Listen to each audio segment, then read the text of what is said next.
오늘도 하나님의 은혜가 우리 가운데 가득하기를 간절히 축복합니다. 이제 이것은 아론이 제사장으로 첫 제사를 드리는 장면입니다.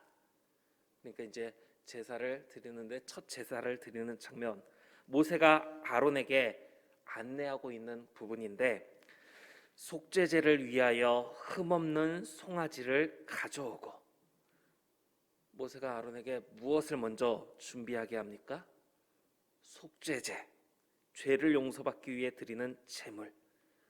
하나님께 첫 제사를 드림에 있어서 그 드림에 초점을 맞춘다면 왜 속죄제를 먼저 준비하라고 하는 것일까 하는 생각이 들 수도 있지만, 제사 드리는 사람은 먼저 자기 자신을 살펴야 합니다. 이것은 신약 시대에 와서도 그러므로 누구든지 주의 떡이나 잔을 합당치 않게 먹고 마시는 자는 주의 몸과 피를 범하는 죄가 있느니라.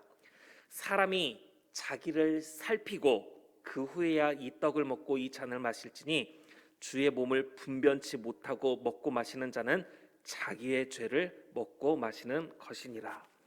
그리스도의 몸과 피를 받는 성찬을 할 때도 자신을 먼저 살피라고 말씀합니다. 하나님께 제사를 드리며 제물을 바칠 때 바쳐지는 제물의 상태도 중요한 부분이지만, 더 중요한 것은 바치는 사람의 모습이라는 것입니다. 하나님이 가진 게 없어서 사람이 제물을 바치기만 하면 하나님께서 그걸 기뻐하면서 은혜를 막교환하듯이 내려주시는 게 아닙니다.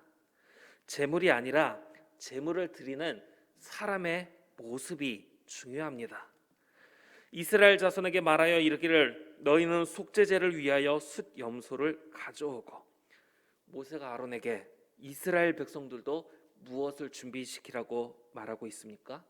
속죄제. 제사를 집전하는 아론 자신을 위해서도, 또 제사를 드리는 백성을 위해서도 속죄제를 준비를 시킨 것입니다. 그들이 모세가 명령한 모든 것을 회막 앞으로 가져오고, 이스라엘 백성들은 모세가 명령한 대로 준비를 했고, 모세가 아론과 이스라엘 백성들에게 이는 여호와께서 너희에게 하라고 명령하신 것이니 여호와의 명령대로 하라. 속죄제를 드리되 하나님의 명령대로 하라고 말합니다. 제사를 집전하는 아론 자신을 위한 속죄제뿐만이 아니라 제사에 참여하는 이스라엘 자손을 위한 속죄제를 준비시켰다는 것을 우리가 생각을 해보면서, 지금 이 시대에 우리가 제사보다는 예배를 드리면서 하나님 앞에 나아가는데, 그러면 예배를 집전하는 사람뿐 아니라 예배를 참여하는 사람들의 모습도 어떠해야 하는가를 우리는 생각해야 하는 겁니다. 그러니까 첫 제사를 주관할 때 아론이 먼저 자신을 살피기 위해서 속죄제를 드리고 제사를 드린다, 그래서 모든 백성을 위한 제사를 드린다가 아니라 아론 자신을 위해서도 속죄제를 드렸지만, 이스라엘 백성들, 제사를 참여하는 이스라엘 백성들을 위한 속죄제도 하나님 앞에 드린 것처럼, 우리가 이 시대 예배를 드릴 때 예배를 드리는 예배자의 모습으로 먼저 자신을 살필 수 있어야 한다라는 겁니다.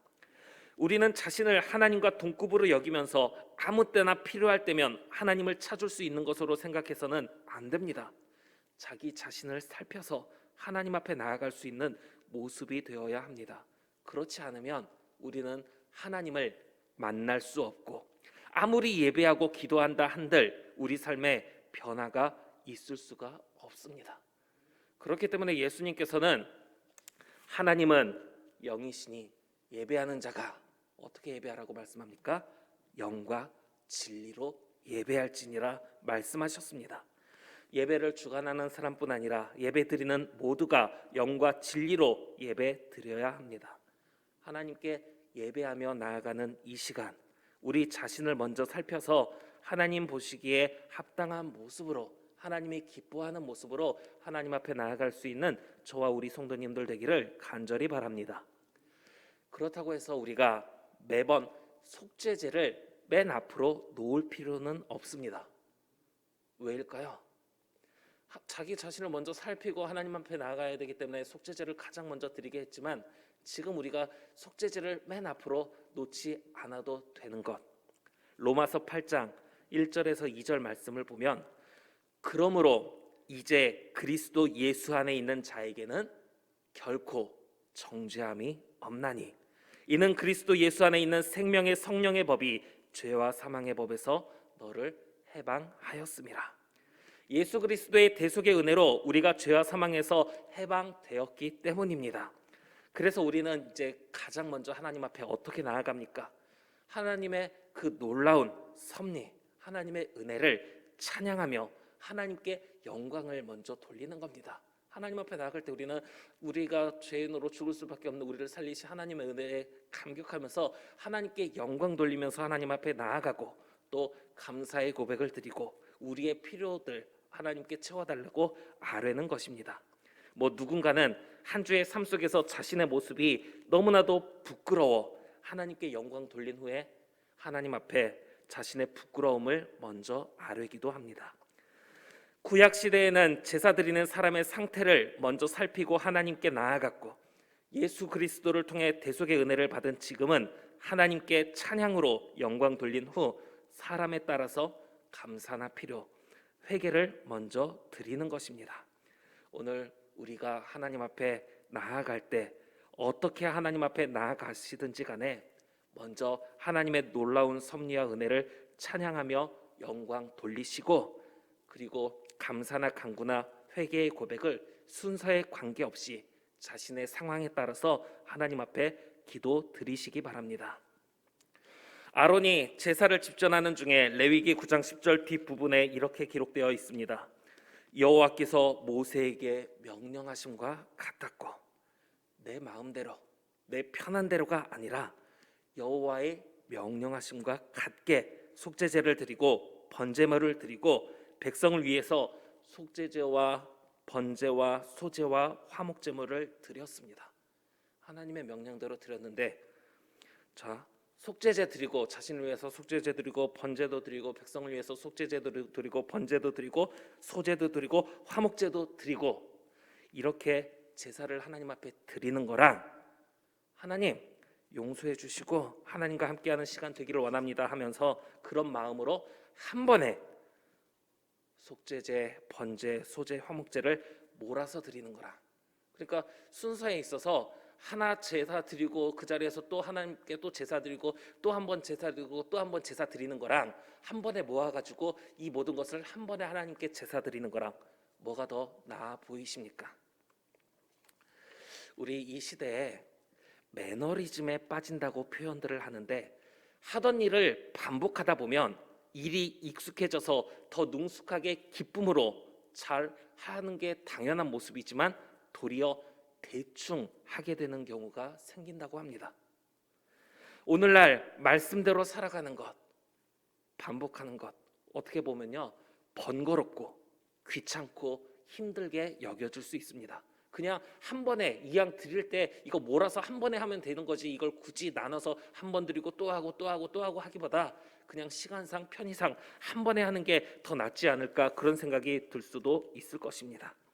그러나 우리는 하나님께 나아갈 때 하나님께서 명령하신 대로 하나님께서 기뻐하시는 모습으로 하나님 앞에 나아가야 합니다.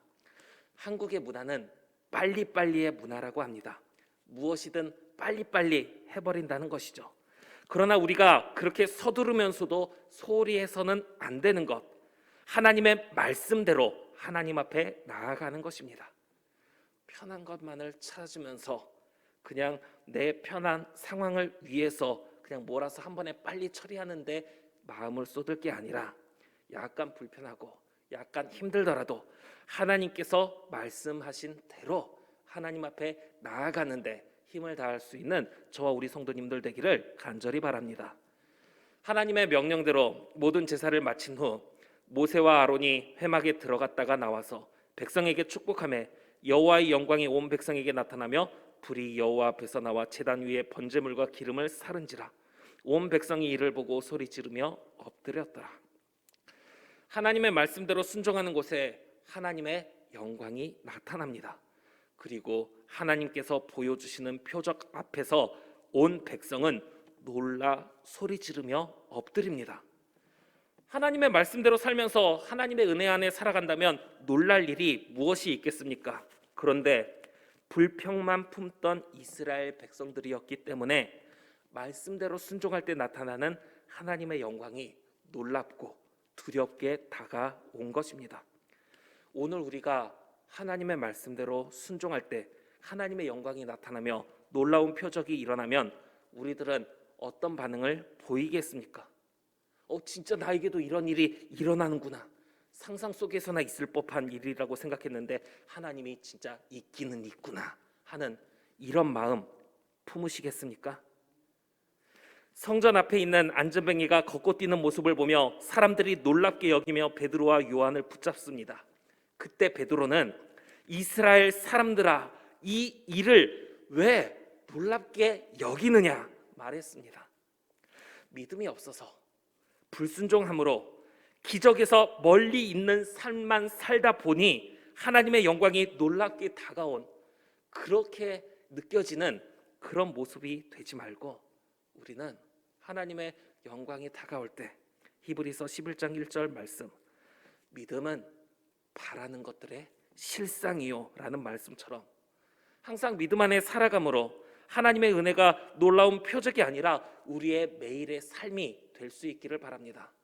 매일같이 느끼고 매일같이 받고 매일같이 누리는 그런 하나님의 은혜가 아니다 보니까 갑작스럽게 나타나는 하나님의 그 영광 앞에서 진짜 이런 놀라운 일이 일어났구나 하고 놀라던 백성들의 모습을 보게 되는데, 우리는 하나님의 영광 진짜 일어나는구나 놀라운 일이 아니라 매일같이 경험함으로 당연하게 하나님께서 이 땅 가운데 역사하시고 지금도 이 땅에서 주관하시고 함께 하신다는 그것을 우리가 생각하며 살아갈 수 있기를 바랍니다. 사랑하는 우리 계림교회 성도 여러분, 오늘 우리가 하나님 앞에 나아갈 때 우리는 우리의 모습을 먼저 살펴야 합니다. 다만 과거의 이제 말씀처럼 거기에 매여서 그 순서에 꼭 매일 필요는 없고 예수 그리스도를 통해 우리를 구원한 하나님의 사랑에 감사를 먼저 드리면서 하나님 앞에 하나님 보시기에 기쁜 모습으로 나아가고 또 하나님의 말씀에 순종하며 이 시대를 살아가며 하나님께서 베푸시는 은혜를 정말 기쁨으로 받으며 매일같이 그 은혜를 누리며 살아갈 수 있는 그런 저와 우리 모든 성도님들 될 수 있기를 간절히 소망합니다.